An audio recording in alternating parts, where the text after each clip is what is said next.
There's a question that keeps showing up in Black American spaces, on YouTube comment sections, Reddit threads, DNA forums, barbershop conversations, conspiracy theory forums. Are Black Americans connected to the Moors? And depending on who you ask, you'll get completely different answers. Some passionate, some dismissive, some angry, very angry. That alone should tell you something. When a historical question makes people this emotional, it's never really just about history. It's about something deeper. It's about identity. It's about what was taken. It's about trying to find a name, a civilization, a legacy that predates the slave ship. And when you understand that, you start to understand why this conversation exists at all. Here's the thing about being Black in America. The history handed to you officially begins in chains. It begins with an auction block, a plantation, a last name that belonged to someone who owned your ancestors. That is a psychologically brutal starting point. So, when someone comes along and says, no, actually, your people were kings. Your people ruled Europe. Your people were the Moors. That is not just a historical claim. That is an instant confidence boost. A kind of psychological high that our soul deeply seeks. And that's exactly why this topic needs to be handled carefully. Because the people asking this question deserve more than two bad options.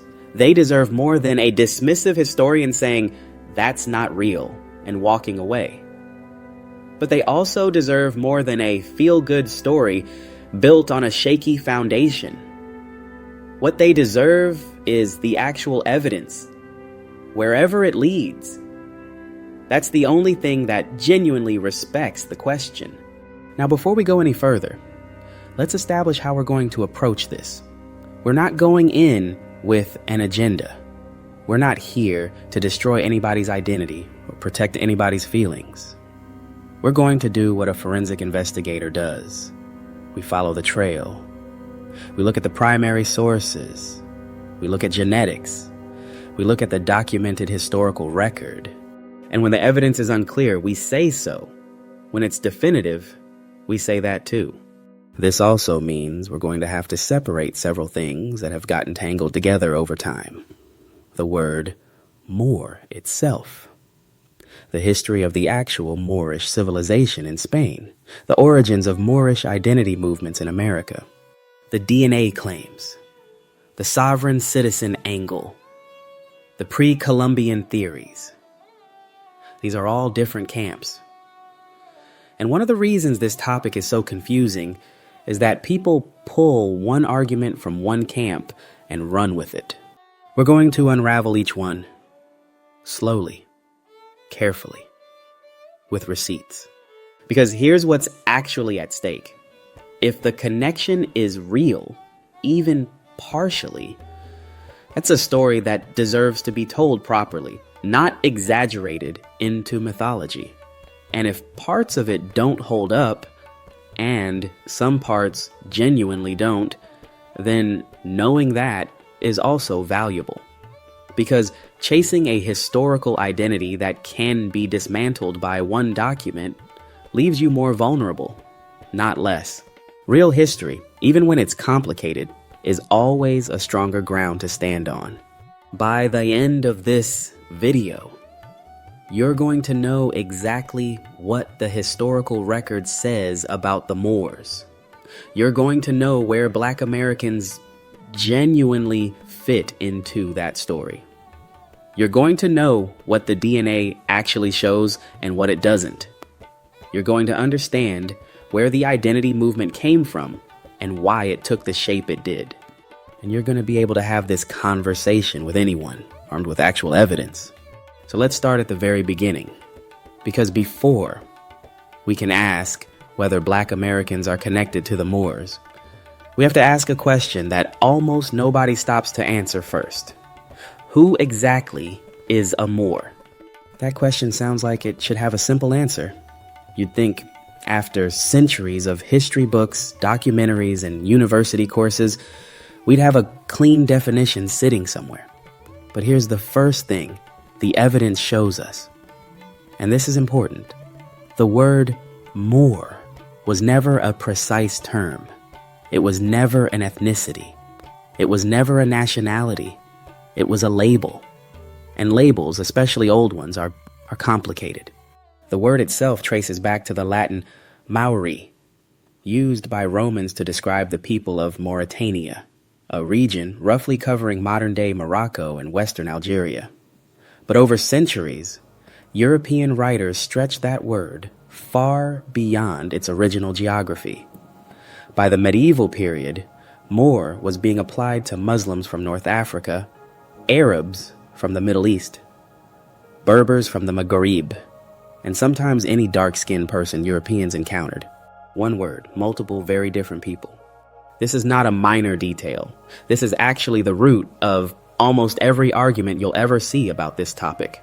When someone says the Moors were black, and someone else says the Moors were Arab, they are often both selecting a real piece of a much larger, more complicated picture. And both are making the same mistake, treating a loose, shifting label as if it described one unified, racially homogeneous group. The historical record simply does not support that. So who actually crossed into Spain in 711 AD? Because that's the moment everyone is really talking about. That's the conquest that launched Al-Andalus, the Moorish civilization in Spain that lasted nearly 18 years. The army that crossed the Strait of Gibraltar was led by a Berber general named Tariq ibn Ziyad. His forces were predominantly Berber, the indigenous people of North Africa, with Arab commanders and leadership layered on top. This was not a West African army. That distinction matters. Now, let's talk about the Berbers, because a lot of people in this conversation skip right past them. The Berbers, who call themselves Amazi, are the original inhabitants of North Africa. They predate the Arab conquest of North Africa by centuries. They are not Arab. They are not sub-Saharan African. They are their own people with their own languages, their own culture, their own genetic profile. And they were the numerical backbone of the force that built Moorish Spain. But here's where it gets more layered. North Africa in the 8th century was not a racially sealed off place. There were sub-Saharan Africans in North Africa. There were enslaved Africans brought into the Arab world. There were darker-skinned Berber communities in the Saharan South. So was there sub-Saharan African presence within the broader Moorish world? Yes, to some degree. But presence is not the same as dominance. It is not the same as the Moors being black African in the sense that term is used today. The genetics back this up. Studies on medieval Iberian remains from the Al-Andalus period show a primary North African, specifically Maghrebi Berber, with Arab admixture and some sub-Saharan African genetic input that is real but not dominant. A 2019 study analyzing ancient DNA from early medieval Iberia found exactly this kind of layered North African ancestry in individuals from that period. The picture is mixed, but the center of gravity is clearly North African, not West African. So why do so many people, and not just black Americans, picture the Moors as dark-skinned black Africans? This is a genuinely interesting question. Part of the answer is in the art. Medieval and Renaissance European painters frequently depicted Moors with very dark skin. Shakespeare's Othello is described as a Moor and portrayed as a dark-skinned man. European imagery consistently coded Moor as dark, as African, as black. And that visual tradition shaped how the word was understood for centuries, right up to today. But here's the critical thing to understand about that European depiction. It tells us more about how Europeans categorize people than it does about the actual ethnic composition of the Moors. To many medieval Europeans, Moor and Black African were interchangeable terms, not because they were the same people, but because Europeans at the time were not making careful distinctions between Berbers, Arabs, and sub-Saharan Africans. They saw not European and they reached for the same label. There's also another layer that almost never gets discussed in these online debates. The Moorish civilization in Spain was not static for over 800 years. The early conquerors of 711 AD were a different demographic mix than the Almoravids who arrived in the 11th century, or the Almohads who came in the 12th. The Almoravids originated from what is today Mauritania and Senegal, a Sanhaja Berber confederation from the Western Sahara with genuinely darker complexions and closer geographic ties to sub-Saharan Africa. So, across different chapters of Moorish Spain, the demographic picture shifts. What does all of this mean? It means the honest answer to, were the Moors black, is this. It depends entirely on which Moors, at which point in history, and what you mean by black. Some of the people operating under that label had significant sub-Saharan African ancestry. Many did not. The civilization was fundamentally North African and Arab Islamic in its cultural and demographic core. Anyone telling you it was simply one thing is selling you a cleaner story than the evidence actually provides. And this is the foundation everything else in this video is going to rest on. Because once you understand that Moor was always a blurry, contested, politically loaded label, even in its own time, then you can start to understand how that blurriness got exploited, reimagined, and repurposed centuries later on American soil. Which brings us to the claims directly connecting Black Americans to the Moors. Because now that we know what the historical record says about who the Moors actually were, we can take each of those claims and hold them up to the light. Let's do that now. This is the section where we have to be most careful because we're now moving from medieval Spanish history into claims that are deeply personal for a lot of people watching this. These aren't just academic theories sitting in a library somewhere. These are beliefs that shape how people see themselves, how they raise their children, and how they understand their place in American history. So we're going to treat them with the seriousness they deserve, which means examining them honestly. There are 4 major claims that keep appearing when Black Americans and the Moors come up in the same conversation. We're going to look at each one separately. Where did it come from? What evidence is offered for it? And what does the actual historical record say when you go looking? Because a claim doesn't become true just because it's repeated confidently. And it doesn't become false just because mainstream historians are uncomfortable with it. Claim 1. Black Americans are descended from Moors who were already in America before Columbus. This is probably the most dramatic claim in this entire conversation. The argument goes like this. Moorish explorers, specifically Muslim Africans, crossed the Atlantic before 1492 and established a presence in the Americas. Therefore, Black Americans aren't descendants of enslaved Africans brought forcibly to a foreign land. They are descendants of people who were already here. The implications of that claim, legally and psychologically, are enormous. The pre-Columbian African contact theory is not new. Scholars have debated it for decades.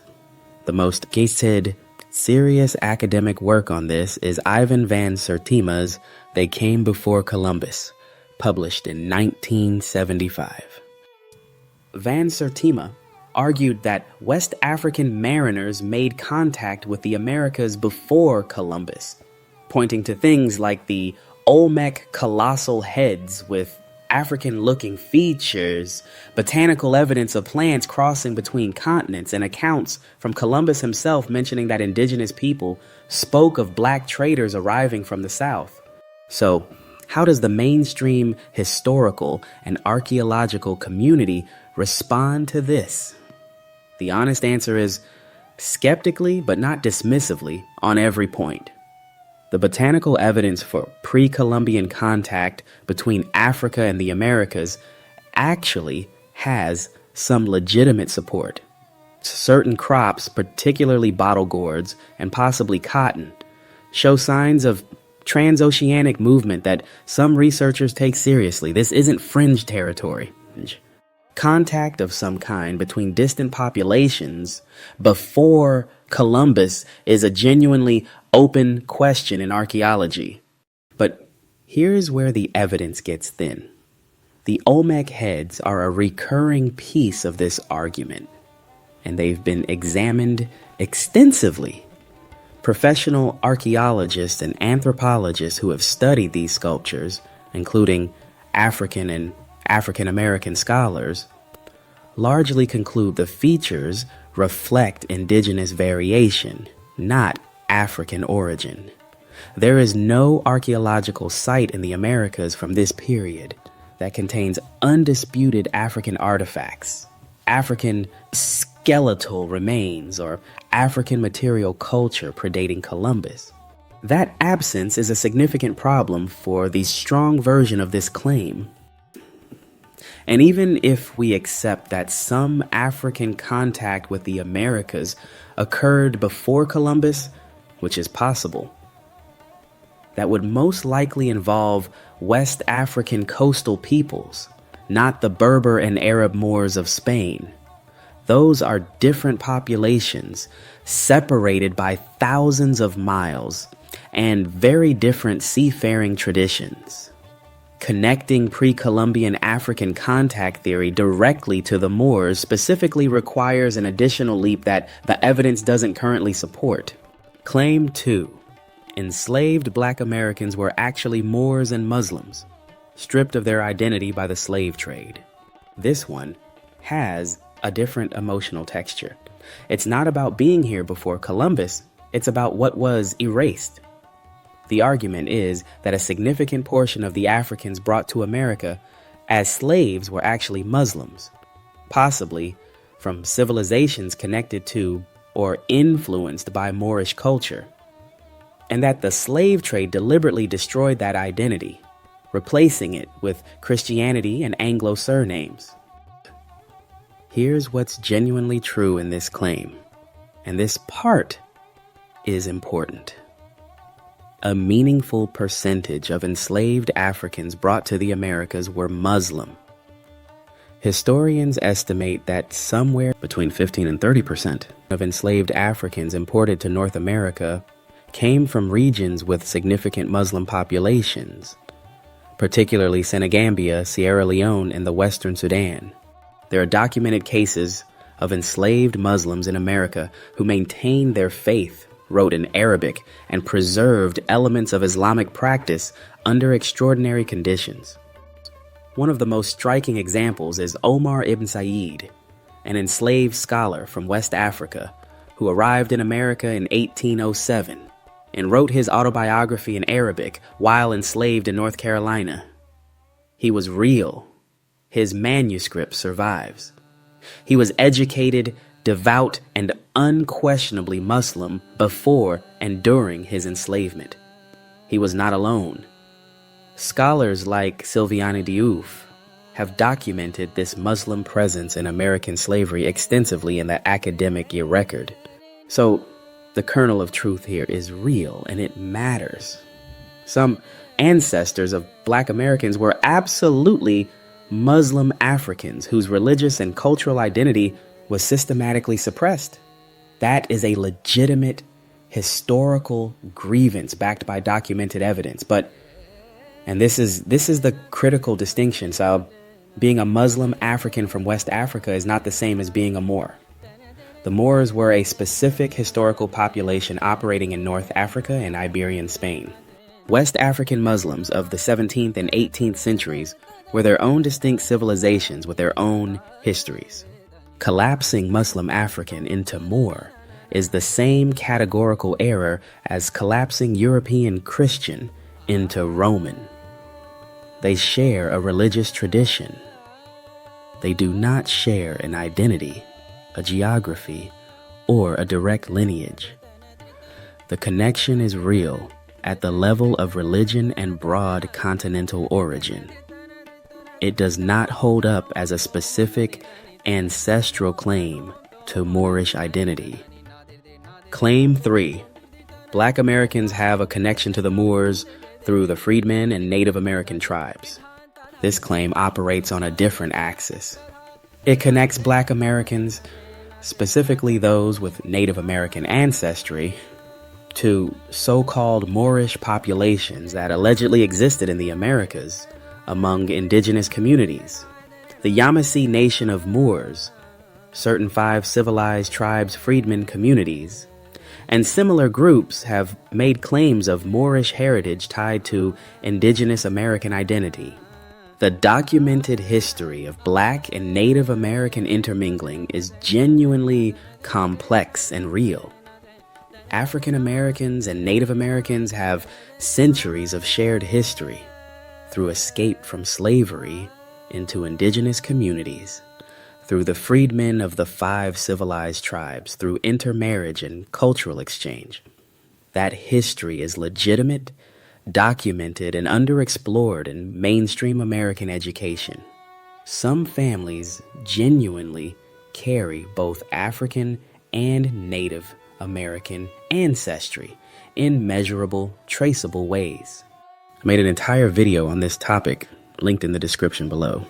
But the specific claim that these mixed communities were Moors, or that Native Americans themselves had Moorish origins, requires historical evidence that simply hasn't materialized in the documented record. The Yamasee, for example, were a southeastern indigenous people with a well-documented history that predates any plausible Moorish contact. Attaching a Moorish identity to indigenous communities without primary source evidence from those communities themselves is not archaeology. It is retrofitting a desired narrative onto a real history. Claim 4. DNA evidence proves a Moorish connection for Black Americans. This is the claim that comes up most often in the modern era because DNA testing has made ancestry feel suddenly concrete, suddenly scientific. People get their results back. They see North African percentages. They see Iberian percentages. And the dots seem to connect themselves.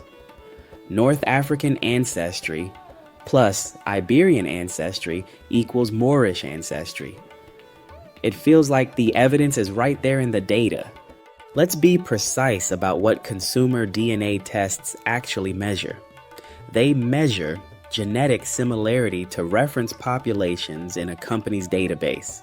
When you see North African in your results as a Black American, the test is saying your DNA shares patterns with modern North African populations.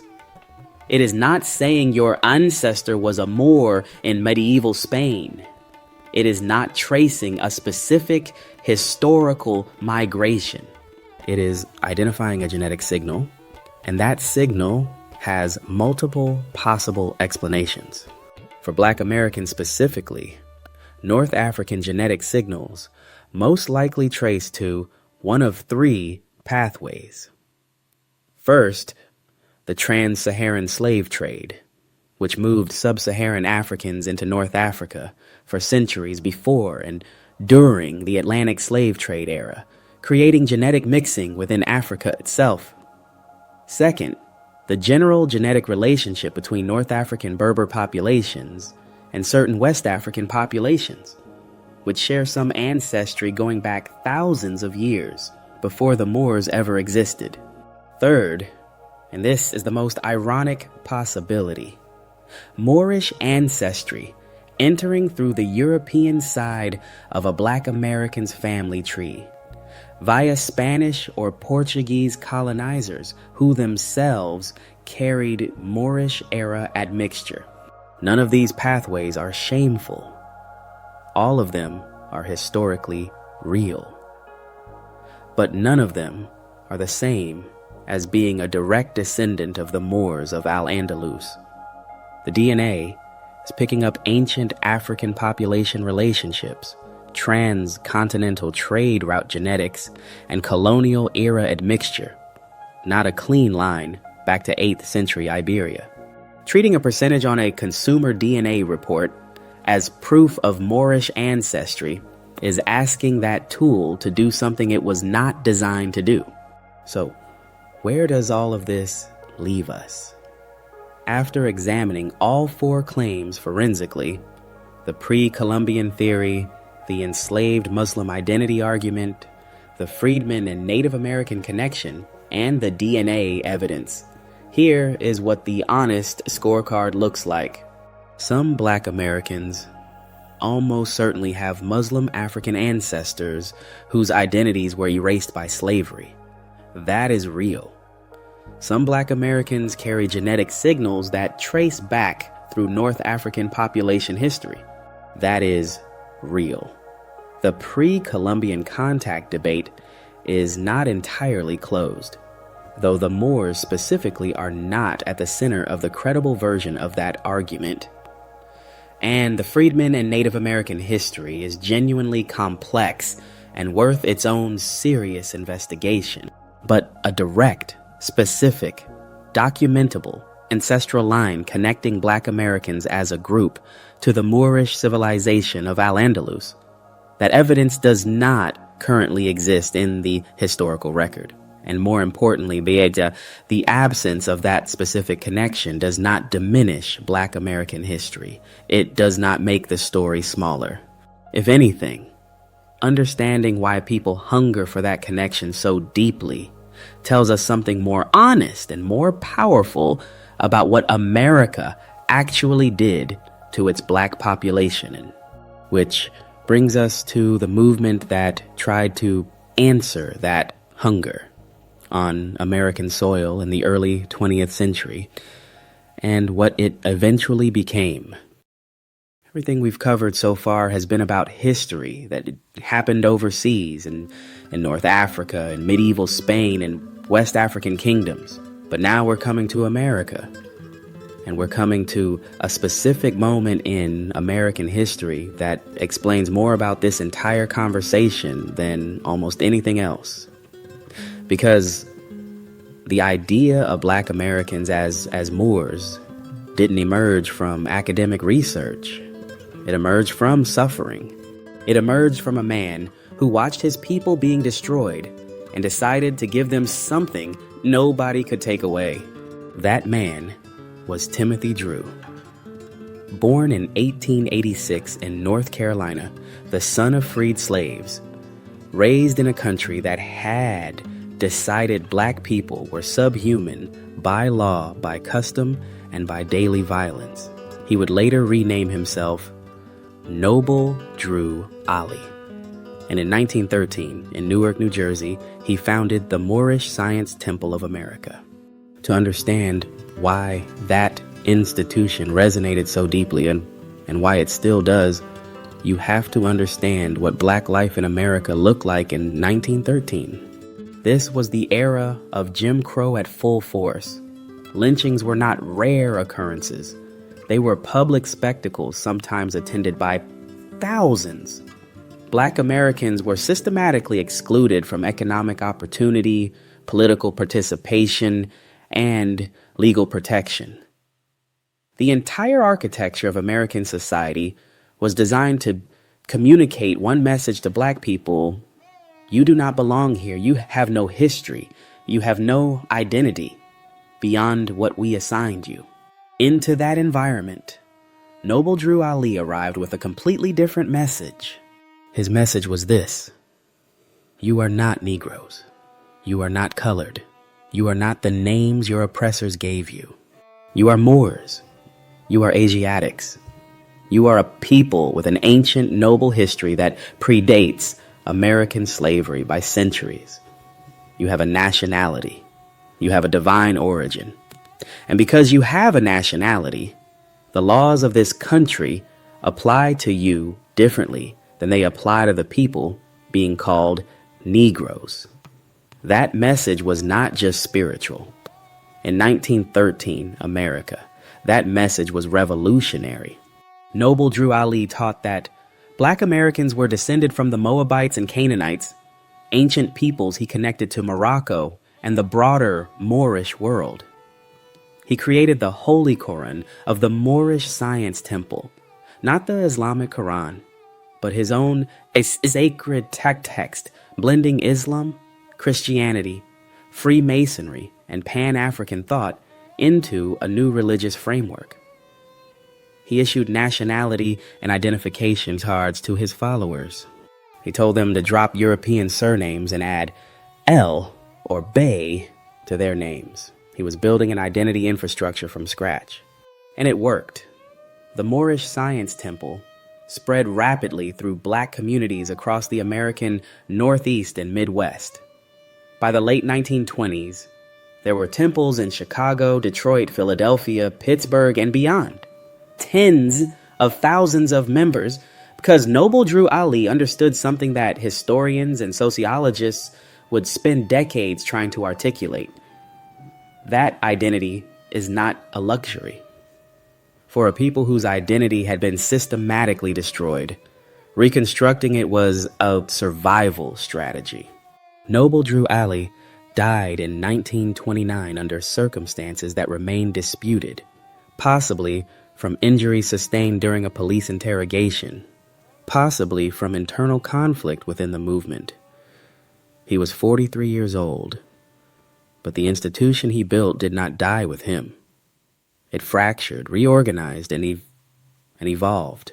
And one of the people most influenced by the world Noble Drew Ali created was a man named Wallace Fard Muhammad, who went on to found the Nation of Islam in 1930, taking many of the same core ideas about Black identity, nationality, and divine origin in a different direction. The Moorish Science Temple itself continued.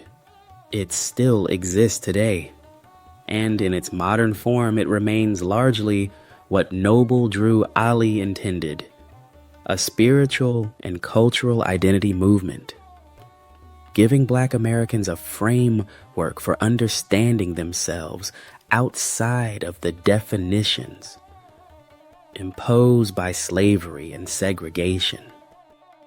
For many members, this is genuinely meaningful religious and community life that deserves to be acknowledged clearly before we move to what the movement eventually produced on its margins.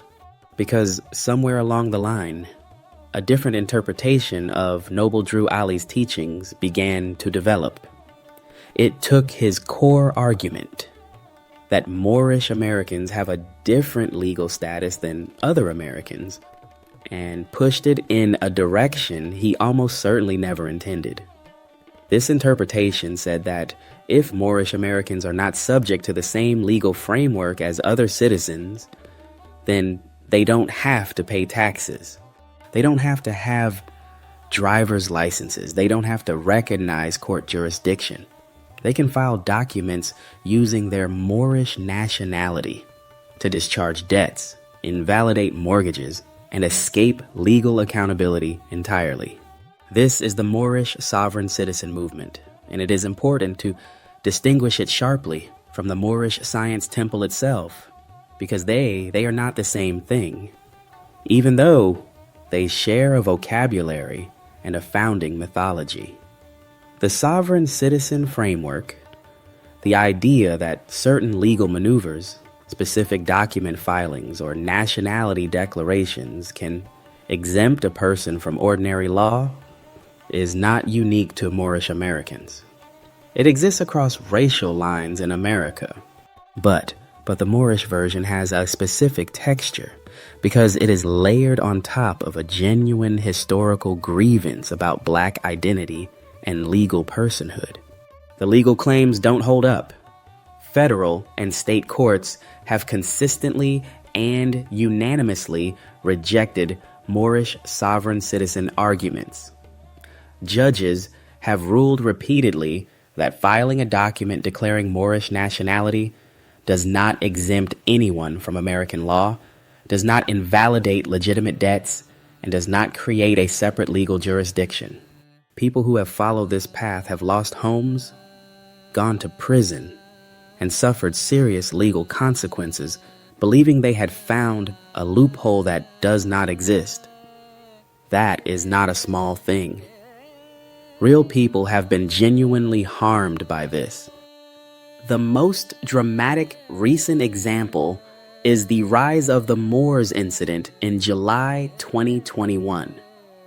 A group of armed men, 11 individuals identifying as Moorish Americans, were stopped on Interstate 95 in Attleboro, Massachusetts in the early hours of the morning. They were heavily armed, dressed in tactical gear, and traveling between states. When police stopped them, they refused to comply, citing their Moorish nationality and sovereign status. The standoff lasted 9 hours. All 11 were eventually arrested and faced serious criminal charges. The incident made national news and introduced millions of Americans to the Moorish sovereign movement for the first time. And it presented a painful image.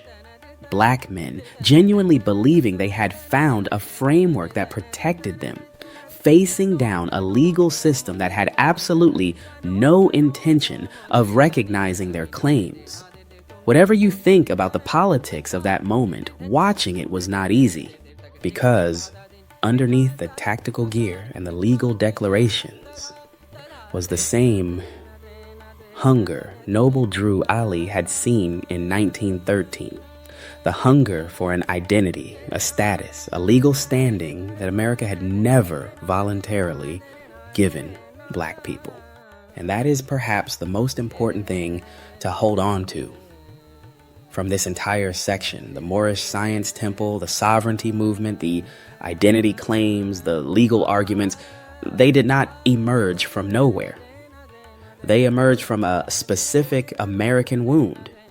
The wound of a people whose names, languages, religions, and histories were deliberately destroyed, and who have spent generations trying to reconstruct something, anything, to stand on.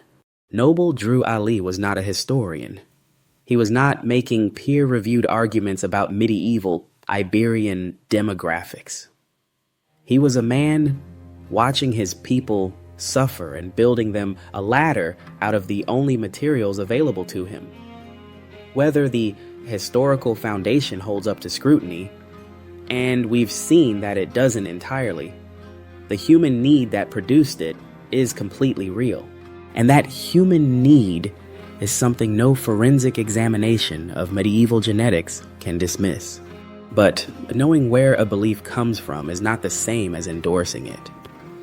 And building an identity on a foundation that courts can dismantle, or that a single DNA result can complicate, is a fragile kind of liberation. Which raises the question we need to answer before this video ends. What did the Moors actually accomplish? What is the real history that exists, documented and solid, without needing mythology attached to it? Because that history is remarkable, and it belongs to everyone willing to look at it honestly. Here is something worth sitting with for a moment. Everything we've examined so far, the contested racial identity, the sovereignty movement, the DNA debates, all of it has been circling around a civilization that most people in this conversation have never actually studied in detail. And that's a problem, because the real history of what the Moors built in Spain is so extraordinary that it genuinely doesn't need embellishment.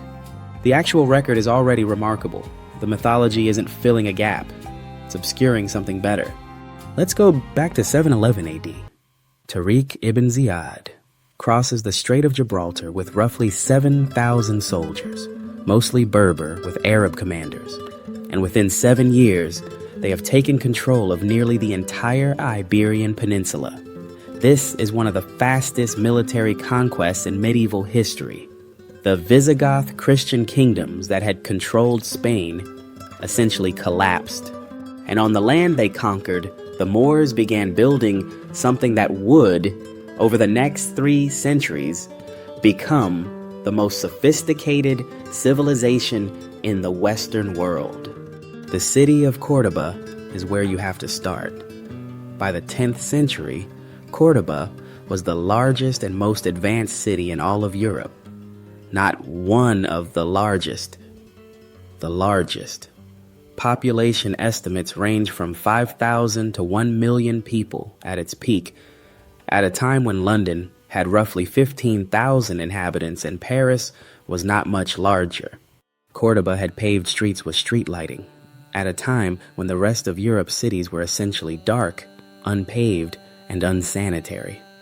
It had over 70 public libraries, hundreds of public baths, and a sewage system that European cities wouldn't match for centuries. The Great Mosque of Cordoba, the Mezquita, still stands today. Walk inside it, and you walk into something that medieval European visitors described with a vocabulary they normally reserved for miracles. Rows of double arches in alternating red and white stone stretching as far as the eye can see. A building of extraordinary mathematical precision and aesthetic sophistication, constructed in the 8th century and expanded over the next 200 years. It is one of the most beautiful buildings on earth, and it was built by people being called barbarians by the civilization they were dramatically outpacing. But the physical infrastructure was only part of it. What the Moorish civilization in Al-Andalus produced intellectually is the part that changed the entire trajectory of European history. During the period Europeans call the Dark Ages, roughly 500 AD to 1000 AD, ancient Greek knowledge, philosophy, mathematics, and medicine had largely disappeared from Western Europe. The texts of Aristotle, Euclid, Galen, and Ptolemy were not being read in European monasteries. They were being translated, studied, expanded upon, and debated in the libraries of Cordoba, Toledo, and Seville. Islamic scholars, Arab, Berber, Persian, Jewish, and Christian scholars working together under Moorish patronage, preserved that ancient knowledge and dramatically advanced it. Algebra as a formal discipline was developed by the Persian mathematician al-Khwarizmi, whose work was transmitted to Europe through Moorish Spain.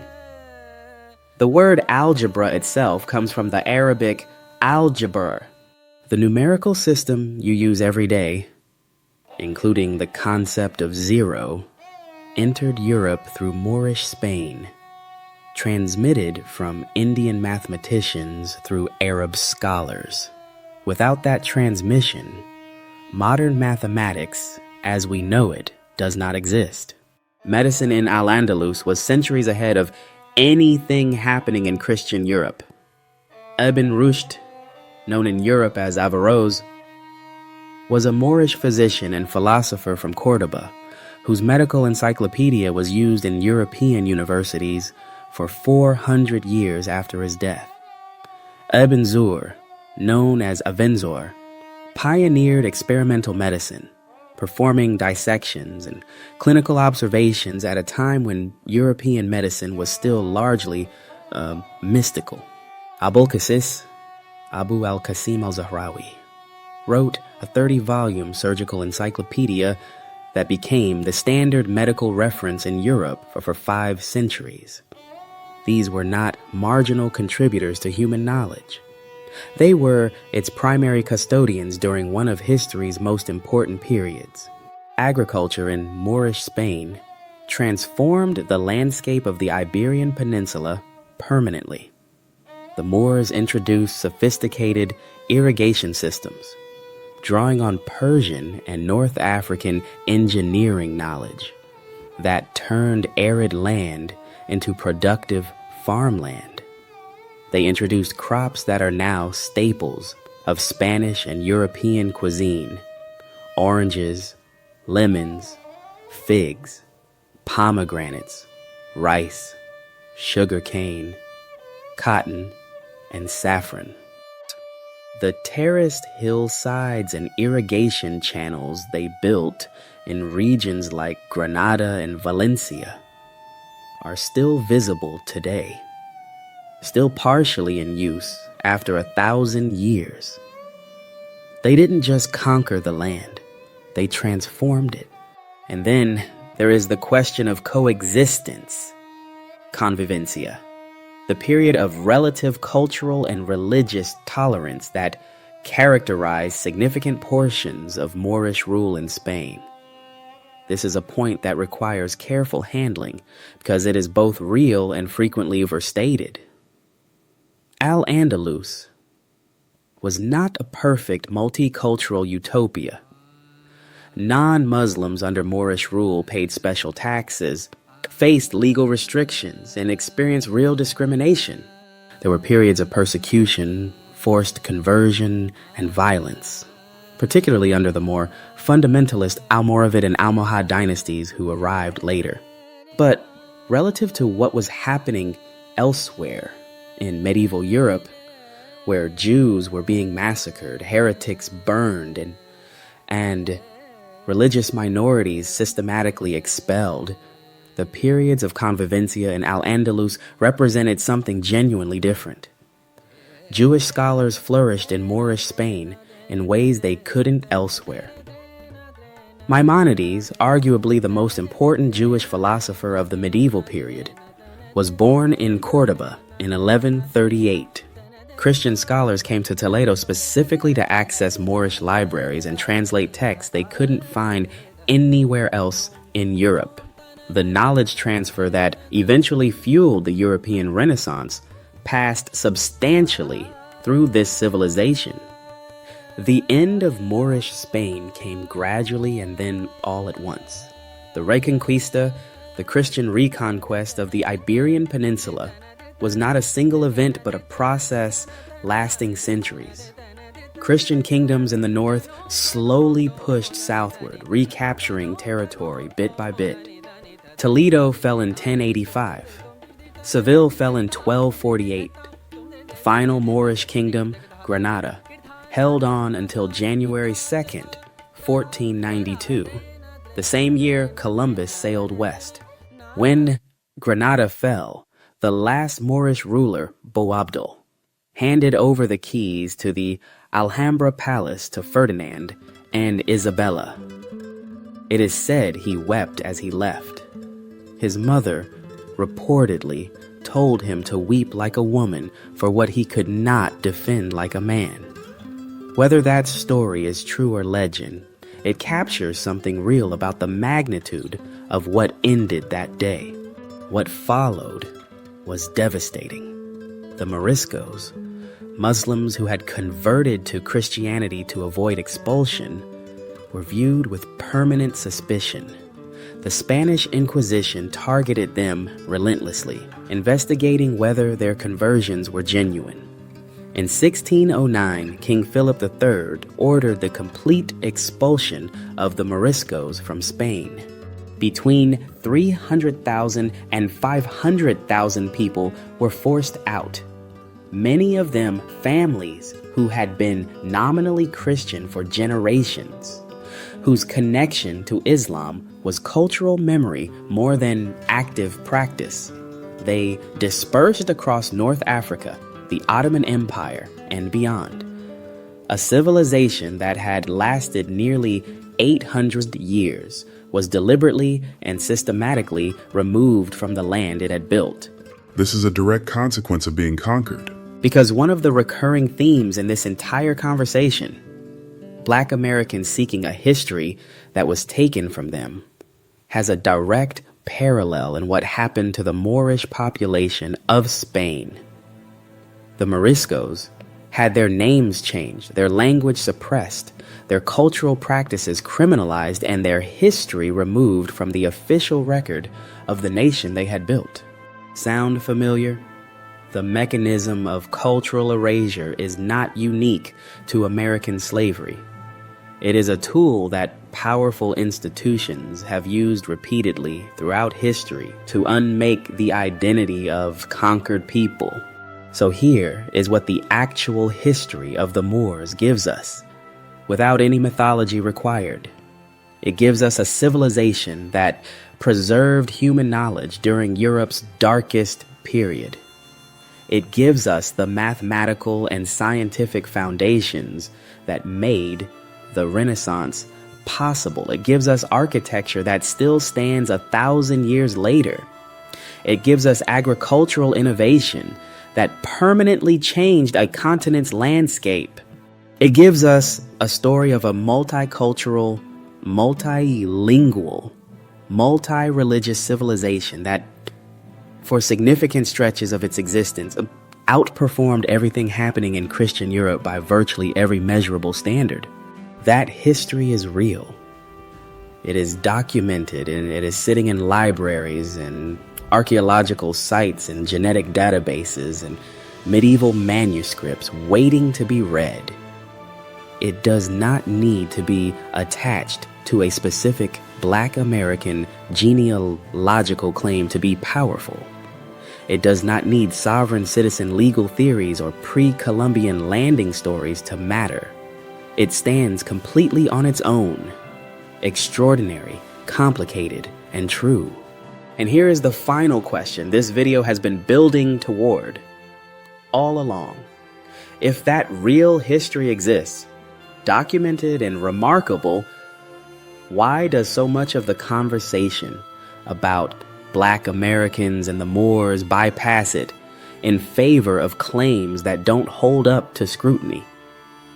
What does that tell us?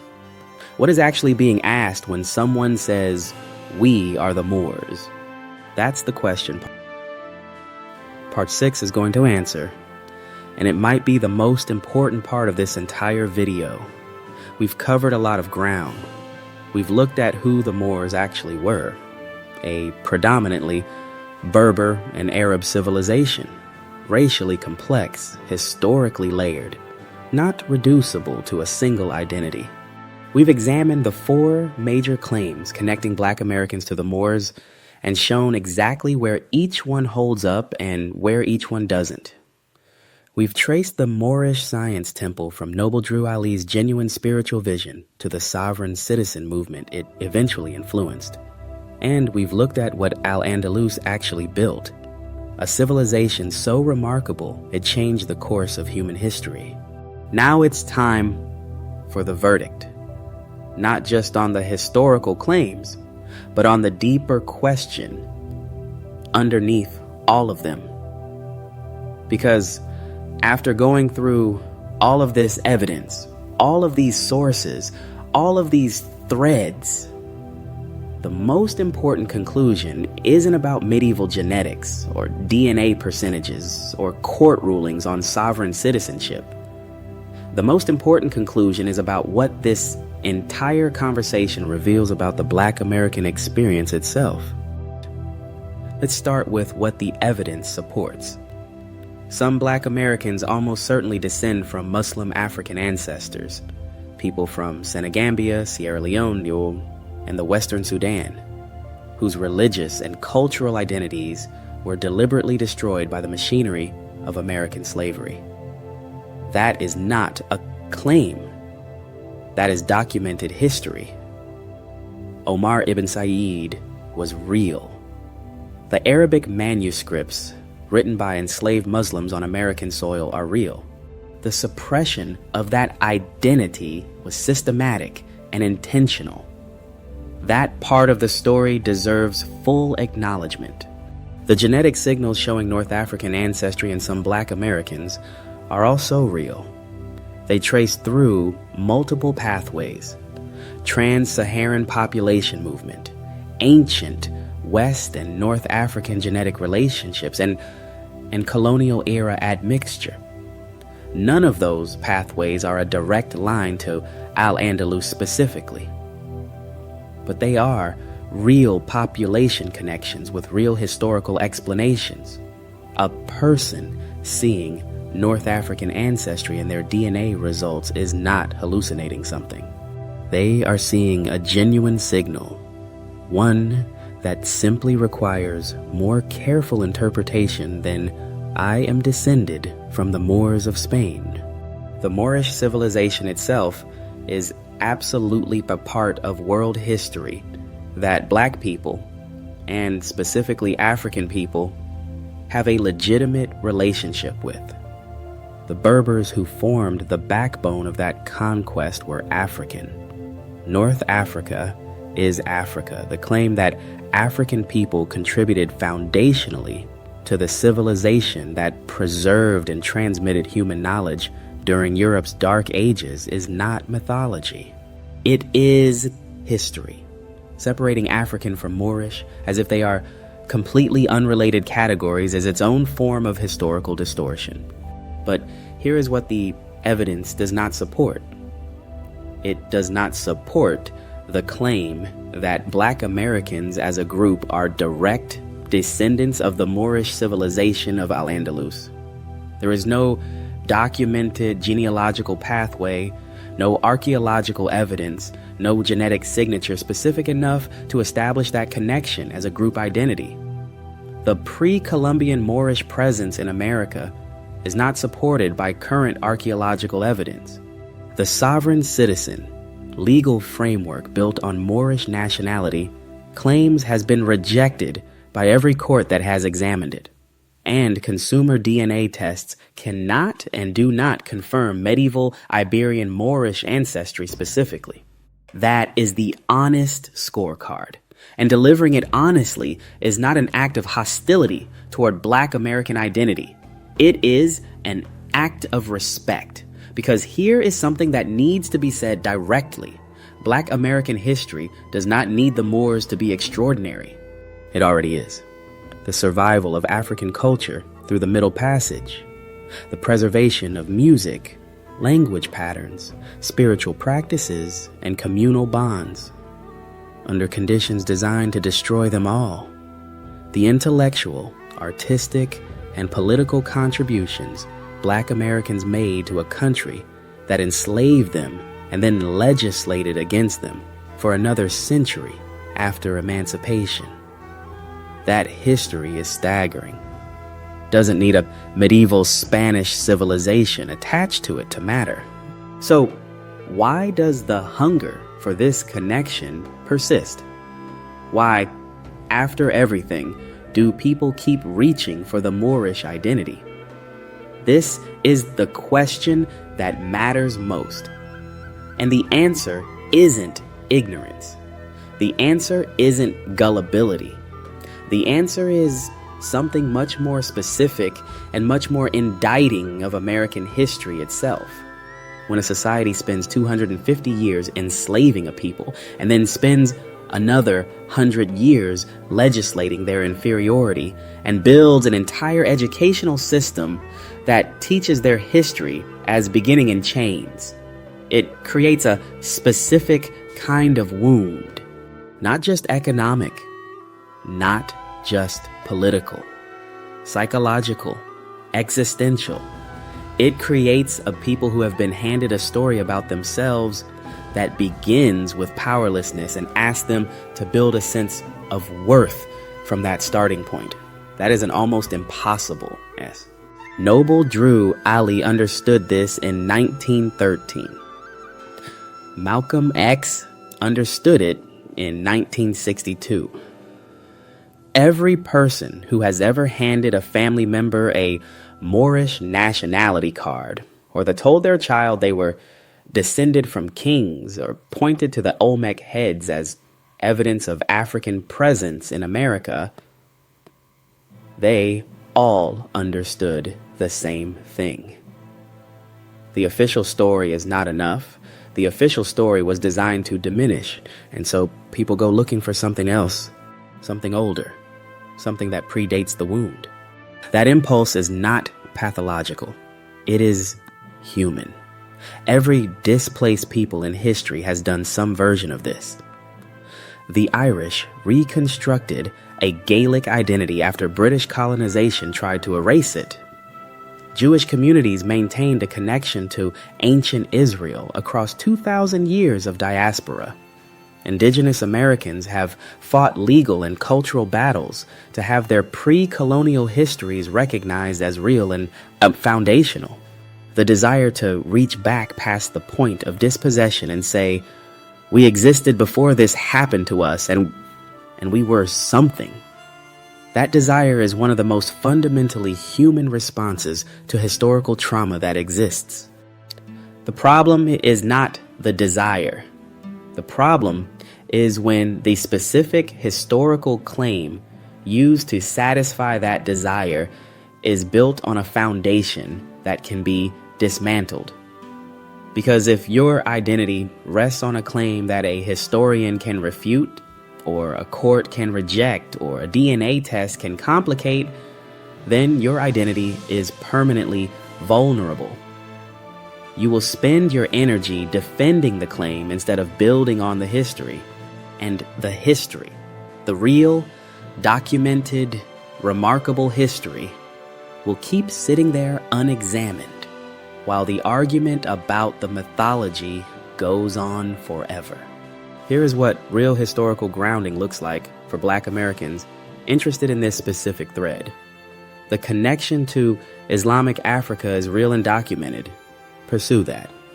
The West African civilizations from which most enslaved Americans descended, Mali, Songhai, Yoruba, Akan, Igbo, were sophisticated, literate, architecturally complex societies with their own philosophical and artistic traditions.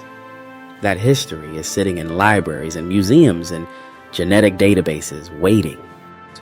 The experience of American slavery itself, the resistance, the survival, the cultural preservation, is one of the most remarkable stories in human history, and it is chronically underexamined even by the people who descend from it.